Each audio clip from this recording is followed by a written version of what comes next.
सबसे पहला बात कि खतियान चाहे 1932 रहे ऑब्लिक 1964 रहे, जिलों का अंतिम सर्वे सेटलमेंट रहे ऑब्लिक ग्राम सभा रहे, यानी यदि खतियान के आधार पे एक स्थानीय नीति बनती है तो सीधा फायदा झारखंडी जनमानस को मिलेगा।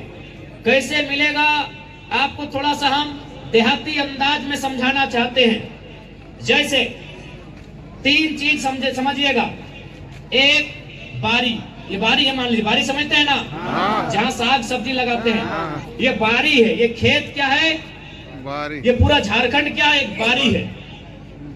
पूरा झारखंड गढ़वा से लेके साहेबगंज तक, साहेबगंज से लेके सिंहभूम तक और फिर सिंहभूम से लेके गढ़वा तक, ये क्या है? एक बारी है।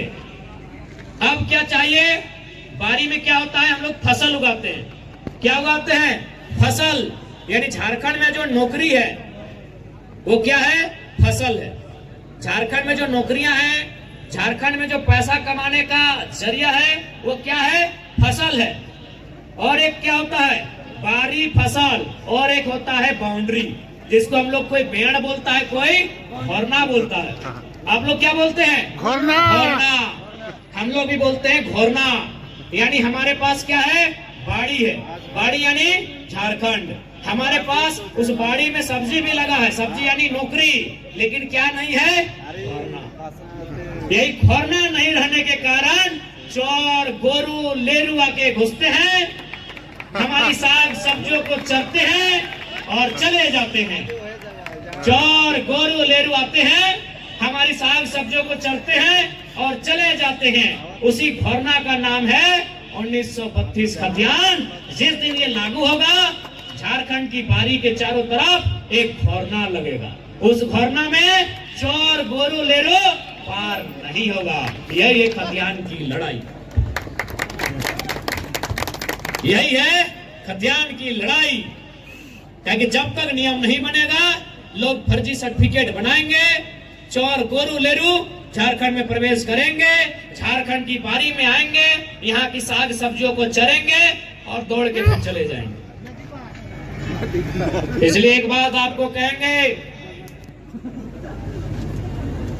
कि नियम कानून तो जरूरी है, जानकारी भी जरूरी है, लेकिन एक बात हमेशा याद रखिएगा, यदि आप अपनी फसल को बचा के रखना चाहते हैं, यदि आप अपनी आबाद को बचा के रखना चाहते हैं, यदि आप चाहते हैं कि कोई चोर बैल, कोई चोर गोरू लेरू हमारे फसलों को, हमारे अनाजों को ना खाए, तो आपको अपने बेटे को सांड बनाना होगा। तभी आपका फसल, तभी आपके अनाज बचेंगे। ये झारखंड की सच्चाई है। इसलिए आपको तय करना है युवा, आज किस प्रकार लुटेरे हावी है झारखंड में, किस प्रकार से लुटेरों का मन बढ़ा है। बाकी एक बात कहेंगे, जो ईमानदार है उनको नमस्कार है, चाहे वो चपरासी चाहे हवलदार है। दादा आप लोग ईमानदार है, हमको मालूम है, आपको नमस्कार है। झारखंडी आदमी का नेचरे नहीं है लूटना। तो हाँ लगे बेचारा कितना अच्छा हंस रहे, मुसुक मुसुक। प्रणाम दादा, टेंशन मत लीजिए। आपको भी एक काम हम लोग करेंगे, सरकार में आएंगे तो, जैसे पुलिस वालों की शिकायत होती है कि रांची वालों का पोस्टिंग दिया गया है साहेबगंज में, गढ़वा वाला का पोस्टिंग दिया गया है धनबाद में, तो दिक्कत हो जाता है। ऐसे भी नौकरी आप लोग झारखंड के अलावे अपने बीवी बच्चों के लिए करते हैं, उनकी सुख सुविधा के लिए करते हैं। तो भाई पत्नी कहाँ और आप नौकरी कहाँ कर रहे हैं, बच्चा स्कूल में कहाँ और आप नौकरी कहाँ कर रहे हैं, आपकी बूढ़ी माँ कहाँ और आप कहाँ। इसलिए हम लोग अपनी सरकार में आएंगे तो पुलिस वालों भैया के साथ साथ जितने सरकारी वाले हैं उनको एक व्यवस्था देंगे, आपको चौहद्दी का जिला चयन करने का मौका देंगे। चौहद्दी का जिला यानी ये रांची है, रांची की चौहद्दी में लोहरदगा आता है, गुमला आता है, इधर आपका रामगढ़ आता है। तो ये आपको चौहद्दी में चुनने का मौका देंगे। हजारीबाग भी शायद चढ़ता है रांची से। यानी आप अपनी चौहद्दी में नौकरी कीजिए, सुबह राज्य की सेवा कीजिए और शाम को बूढ़े बाप बाप की सेवा कीजिए। ये आपको आजादी रहेगी। आखिर नौकरी किसके लिए भाई? ये पैसा, ये धन दौलत, ये इज्जत, ये शोहरत किसके लिए? ये रुपया, ये गाड़ी, ये बैंक बैलेंस, ये किसके लिए? आपके परिवार के लिए। इसलिए दिन में आप सरकार की काम कीजिए, शाम को एक बार बूढ़ी माँ का हाल लेके आइए। शाम को अगर सरकार का काम कीजिएगा तो दोपहर को बाप के खेत का हाल लेके आइए। हम लोग ऐसी व्यवस्था बनाएंगे। ठीक है, तो पुनः यही कहेंगे कि जो ईमानदार है उनको नमस्कार है और जो गद्दार है उनको फटकार है।